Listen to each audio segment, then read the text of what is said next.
시편 1편 1절에서 6절 말씀으로 복 있는 사람, 이러한 제목으로 은혜를 나누도록 하겠습니다. 새해 벽두에 하나님의 복을 받으면 2026년 한 해를 승리하고 성공하고 받고 응답받은 한 해가 될 것입니다.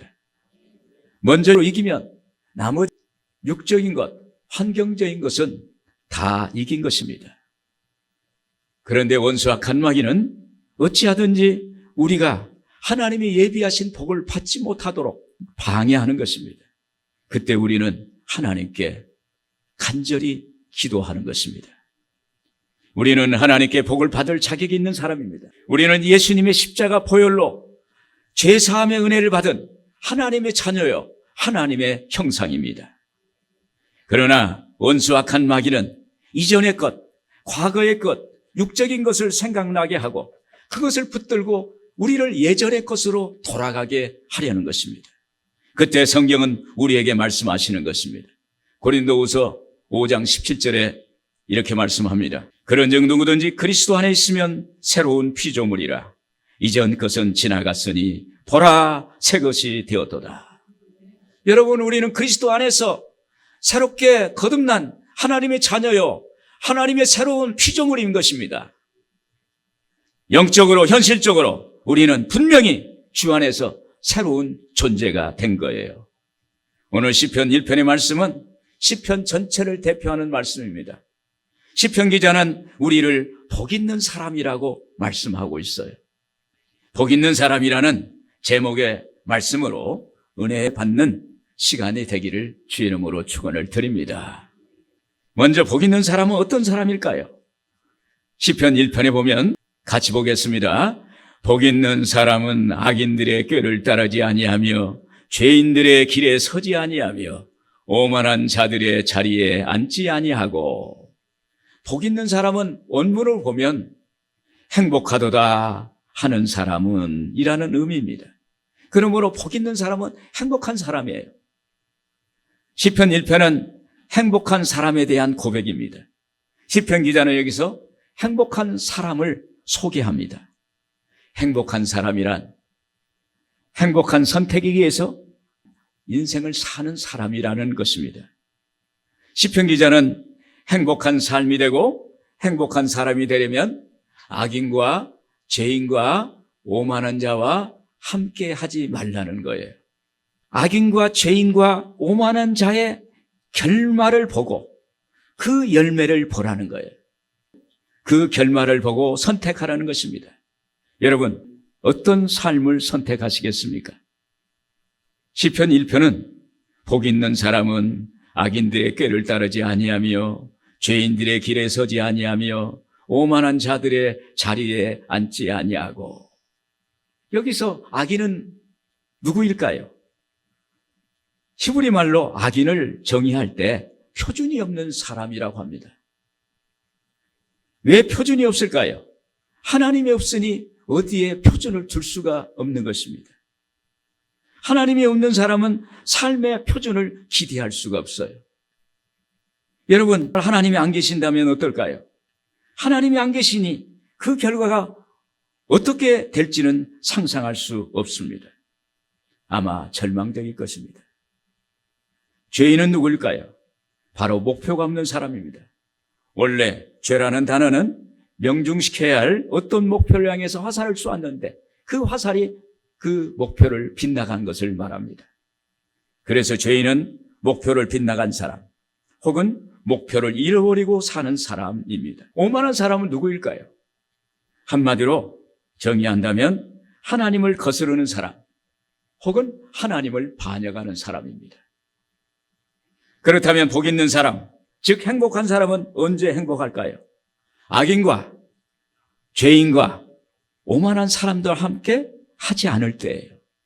우리가 행복한 것은요, 하나님과 함께 할 때 행복한 것입니다. 복 있는 사람은 어떤 사람과 함께 할 때 행복할까요? 내가 좋아하는 사람이 아니라 주님이 사랑하는 사람입니다. 내가 원하는 것이 아니라 주님이 원하시는 사명에 충실한 사람입니다. 내 감정이 아니라 하나님의 마음에 합한 사람입니다. 그러므로 내 감정보다는 하나님의 마음을 더 사랑하는 사람입니다. 이런 사람과 함께 할 때 우리가 행복해질 수가 있어요. 그래서 복 있는 사람, 행복한 사람이 되는 것입니다. 예전에 제가 성북교구를 담당한 적이 있어요. 성북동에 있는 성북교구인데 그때 초신자인 할아버지가 계셨는데 그분이 구역 신방 예배 아침부터 저녁까지 계속 따라 계시는 거예요. 나이도 드셨어요. 아주 열심히로 찬양도 하고 신방하는데 같이 기도하고 그래요. 그래서 제가 여쭈었어요.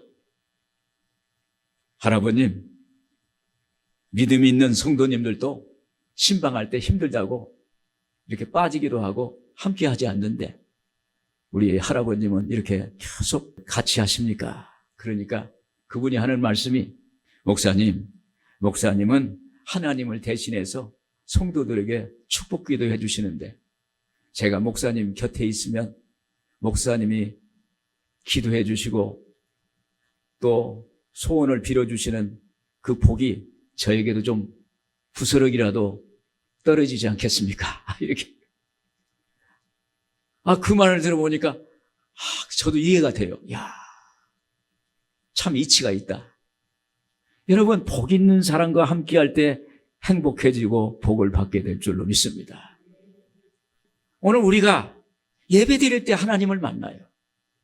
기도할 때 하나님을 만나요. 신방 드릴 때 하나님이 임합니다. 여러분 신방이요. 여러분 집을 열어놔야 돼요. 하나님의 사자가 그 집에 들락날락하고 하나님의 성도들이 그 집에 들락날락하고 그때 하나님의 복이 들어가는 거예요. 세상 사람들이 자기 집에 들어와 봐야 아무 소용이 없어요. 하나님의 사람, 하나님 복받은 사람이 자기 집 문턱을 들락날락할 때 그 집의 복을 받는 줄로 믿습니다. 여러분, 복 있는 사람은 왜 행복할까요? 그것은 우리가 하나님을 믿는 믿음으로 말미암아 하나님의 자녀가 되고 하나님이 가족이 되었기 때문입니다. 여러분, 우리가 하나님의 가족이 된 것은 하나님이 우리에게 특별하게 주신 특권입니다.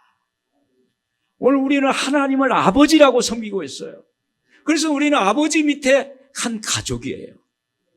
하나님의 가족은 아버지이신 하나님이 그 가족 한 사람 한 사람을 알고 계세요. 한 사람 한 사람을 모든 걸 알고 계세요. 그래서 하나님은 우리를 이해하시는 것입니다. 우리가 가끔 엉망이 되기도 하고 어려움 때문에 흔들리기도 하지만 우리 존재는 하나님께 영원히 중요한 존재요, 생명 같은 존재라는 사실을 믿기를 주의 이름으로 축원을 드립니다. 하나님이 우리 아버지라는 사실을 확실히 믿으셔야 돼. 그때 우리는 하나님의 권속, 하나님의 가족, 하나님이 책임져 주십니다. 하나님이 끝까지 우리를 책임져 주실 줄로 믿습니다.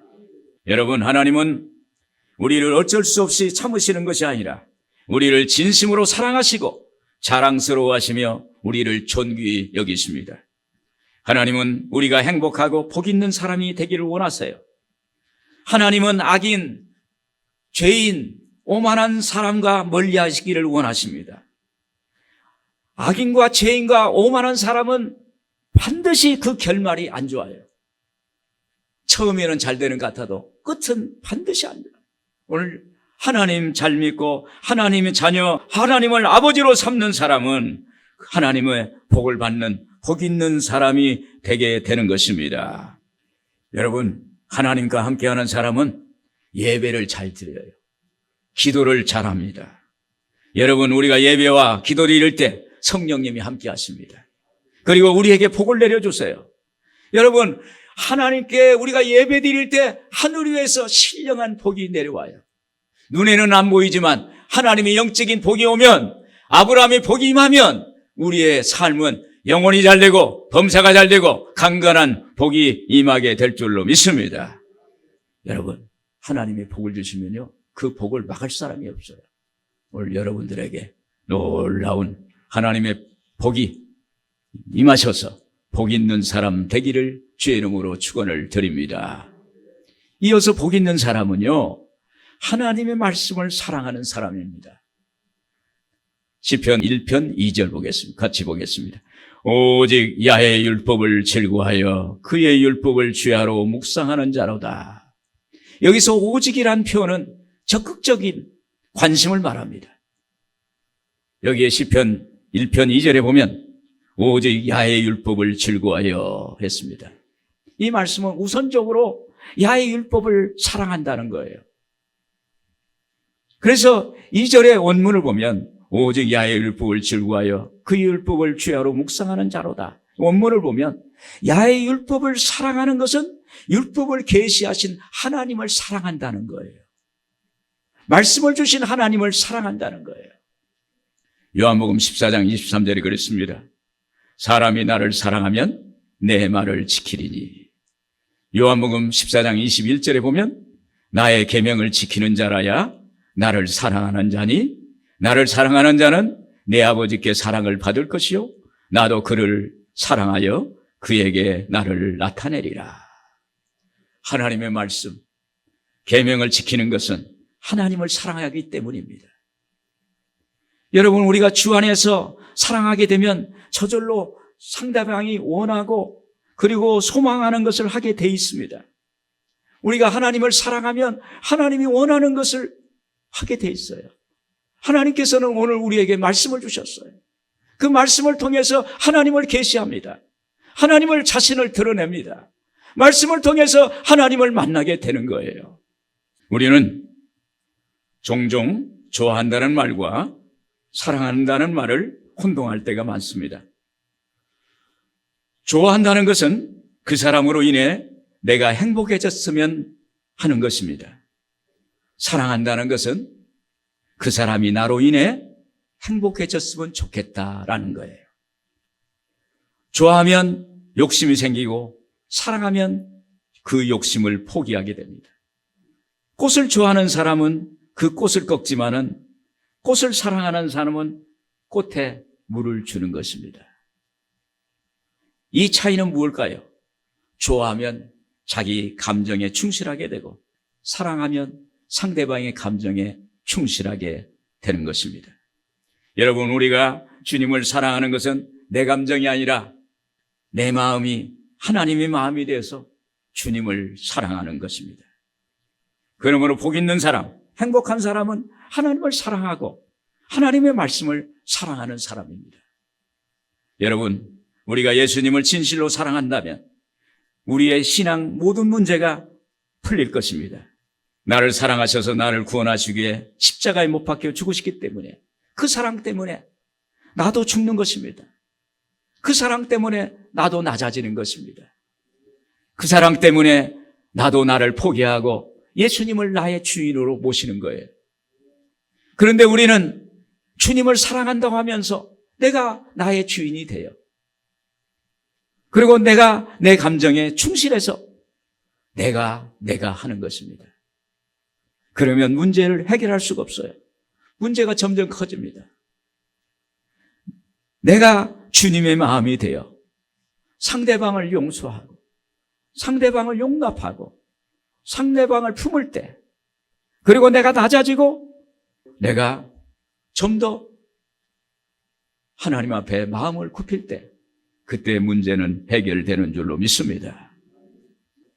우리 사회가 요즘 문제가 많습니다. 예수 믿는 사람조차도 세상에 나가 더 높아지려고 하고 여러 가지 문제를 야기하는 것을 보게 됩니다. 우리가 주님을 사랑한다면 주님의 말씀에 귀를 기울여야지 않겠습니까?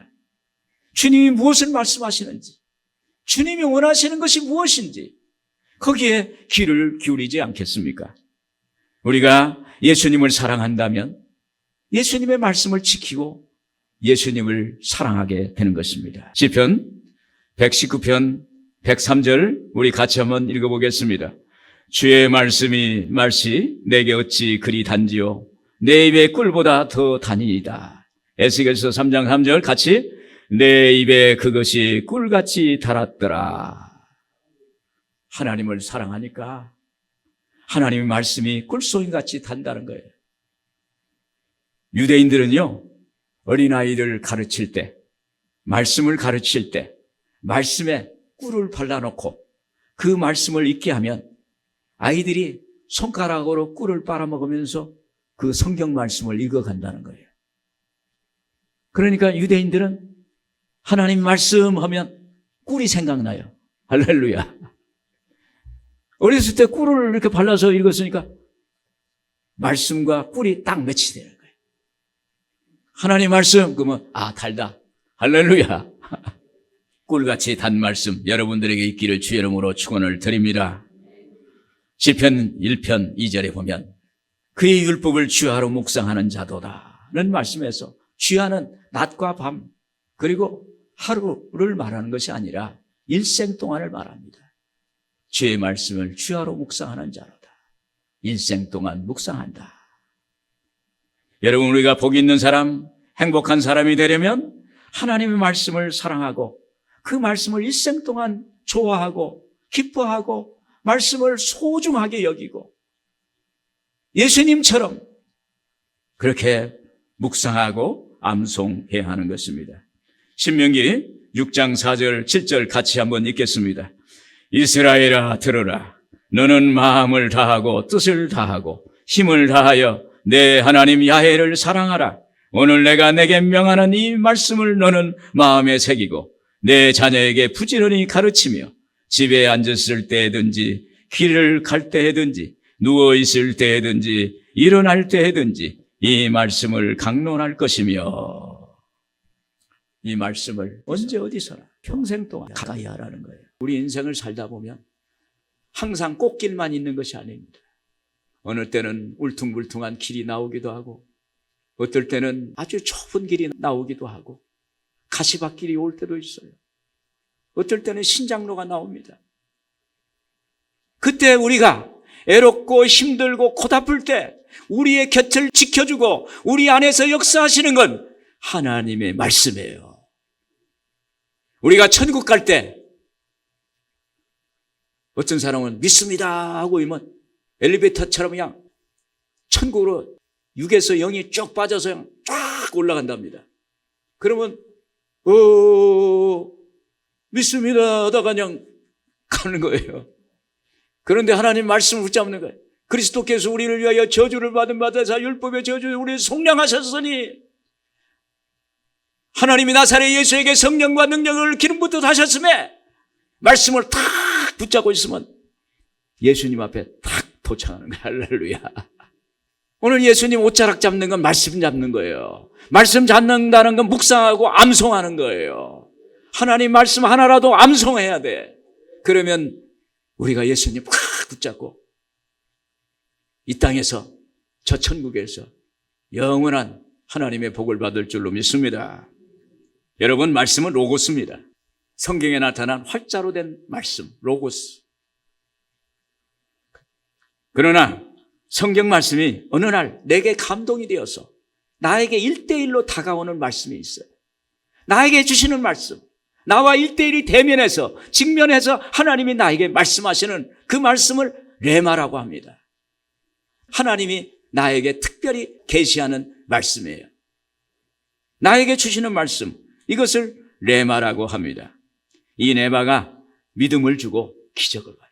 하나님 말씀이 내 말씀으로 다가올 때 내가 기도하고 간구하고 내가 소원하는 것 그 순간에 이루어지는 역사가 나타나게 되는 것입니다. 제가 오살리 기도원에서 사역할 때 어느 무더운 여름날에 요한복음을 읽다가 요한복음 6장 63절의 말씀을 읽었습니다. 살리는 것은 영이니 육은 무익하니라. 내가 너에게 이른 말은 영이요 생명이라. 요한복음 1장 4절에 그 안에 생명이 있었으니 이 생명은 사람들의 빛이다. 이 말씀을 읽는 순간에 제게 말씀이 생명이라는 것으로 확 다가왔어요. 말씀이 생명이다. 예전에는 그냥 활자로 된 말씀을 그냥 읽었는데 그 순간에 말씀이 살리는 것은 영이니 육은 무익하니라. 내가 너에게 이르는 말은 영이요 생명이라. 할렐루야. 이 말씀이 제게 확 다가오면서 하나님이 생명이다. 그런데 보니까 요한복음 1장 4절에 그 안에 말씀 안에 생명이 있었으니 이 생명은 사람들의 빛이다. 저에게 말씀이 주어졌어요. 능력으로 왔어요. 그래서 제가 병대하러 고칠 때마다 제가 기도해 주기 전에 말씀을 같이 저으고 암송을 했어요. 그러고 나서 기도해 줬어요. 그랬더니 병이 났어요. 할렐루야. 공황장애라는 사람도, 공황장애를 앓던 30대 여성도 저희한테 와서 제가 기도해 줬더니 거기서 공황장애를 났어요. 무슨 병에 걸렸든지 오늘 여러분 말씀 안에 그 안에 생명이 있었으니 이 생명은 사람들의 빛이라. 로마서 8장 5절에 육신의 생각은 사망이요 영의 생각은 생명과 평안이니라. 할렐루야. 육신의 생각은 죽는 거예요. 영의 생각, 하나님의 생각, 하나님의 말씀은 생명과 평안이니라. 할렐루야. 하나님의 말씀이 여러분 안에서 생명의 능력이 넘치기를 주의 이름으로 축원을 드립니다. 그래서 하나님의 말씀이 저에게 레마로 다가왔을 때 그 말씀이 살아서 역사하는 거예요. 내 안에서 역사하니까, 내 안에서 생명으로 역사하니까 그 생명의 능력이 확산되고 하나님의 말씀이 역사하는 것을 봤습니다. 오늘 여러분 복 있는 사람 되시려면 말씀을 사랑하고 묵상하는 것입니다. 말씀을 사랑하는 여러분들 되기를 주의 이름으로 축원을 드립니다. 끝으로 복 있는 사람은 시냇가의 시문나무처럼 예수님께 붙어 있는 사람입니다. 시편 1편 3절 우리 한번 같이 읽겠습니다. 그는 시냇가에 심은 나무가 철을 따라 열매를 맺으며 그 잎사이가 마르지 아니함 같으니 그가 하는 모든 일이 다 형통하리로다. 영국의 런던 템즈강 변에 위치한 법원의 뜰에 포도나무 한 그루가 있었답니다. 그 포도나무에 포도송이가 참 맛이 아주 달고 향기도 있고 영국에서 최고의 맛을 나는 이 포도가 났다고 그래요. 그래서 사람들이 이 포도나무가 특별한 포도나무라고 해서 학자들이 연구했답니다. 왜 이렇게 이 포도나무가 향도 좋고 당도도 좋고 이렇게 맛있을까? 조사해 보니까 이 포도나무 뿌리가 영국에 있는 런던을 가로지르는 템즈강이 있는데 그 강변에 뿌리를 대고 있다는 거예요. 이 포도나무가 강 밑바닥에 뿌리를 깊이 내리고 그리고 있어서 웬만한 가뭄에도 이길 수 있고 그리고 충분한 수분과 양분을 공급받아서 영국에서 최고로 맛 좋은 포도나무가 되었다는 것입니다. 할렐루야. 여러분, 우리도 이와 같이 하나님께 영적인 파이프를 깊이 대고 영적인 양분을 우리가 빨아들일 때 우리도 이 땅에서 하나님의 풍성한 열매를 맺는 역사가 있게 될 줄로 믿습니다. 여러분, 우리가 열매를 많이 맺으면 풍성한 열매, 아름다운 열매를 맺으면 하나님이 영광을 받게 될 줄로 믿습니다. 하나님이 기뻐하실 줄로 믿습니다. 성경에 복 있는 사람, 행복한 사람을 찾는다면 단연 다윗일 것입니다. 그는 사울왕의 쫓김을 받으면서 10여 년간 한 번도 사울을 죽여버리거나 미워하지 않았어요. 어느 날 다윗이 엔게디 광야 굴 속에 숨었습니다. 그때 사울이 그 뒤를 쫓아서 왔는데 사울이 변이 마려운 거예요. 굴이 있으니 굴 속에 들어갔어요. 사울 왕이 혼자 굴 속에 들어왔어요. 변을 보려고 들어온 거예요. 다윗의 부하들이 다윗에게 말합니다. 하나님이 당신에게 내가 내 원수를 내 손에 넘기리니 내 생각에 좋은 대로 그에게 행하라 하시더니 이것이 그날입니다. 오늘 이 자리가 사울을 끝낼 날입니다. 여기서 끝냅시다. 이렇게 이야기합니다. 이때 다윗은 사울의 옷자락만 살짝 뺐습니다. 그런데도 다윗은 마음의 찔림을 얻었다고 했어요. 사무엘상서 24장 5절 6절 보면 사울의 옷자락 뱀으로 말미암아 다윗의 마음이 찔려 자기 사람들에게 이르되 내가 손을 들어 야의 기름 부음 받은 자를 내 주를 치는 것은 야훼께서 금하시는 것이니 그는 야의 기름 부음 받은 자가 됨이라 그랬습니다. 이때 다윗이 사울 왕을 죽이는 것은 시군죽 먹게예요. 여러분 시군죽 한 번씩 먹어보셨죠? 뜨거운 죽은 그냥 후 막 불고 막 한참 있어야 하는데 식은 죽은 한 번에 끝나는 거예요. 쉬운 거예요, 쉬운 거. 그런데 그는 그 순간 마음에 찔렸다고 그랬어요. 그때 하나님의 말씀을 생각했을 것입니다. 그는 당장의 이익보다는 자기의 생명의 원천이 되신 하나님을 생각했고 하나님의 영광을 생각했습니다. 그 결과 하나님은 다윗을 왕으로 높여주셨고 그의 왕위를 40년간이나 지켜주셨습니다. 여러분, 복 있는 사람이 되시길 바랍니다. 하늘의 생명줄을 대고 사는 사람, 하늘의 영적 파이프를 대고 사는 사람, 오늘 이 사람이 복 있는 사람이 되는 줄로 믿습니다. 그래서 요한복음 15장 5절 같이 한번 읽겠습니다.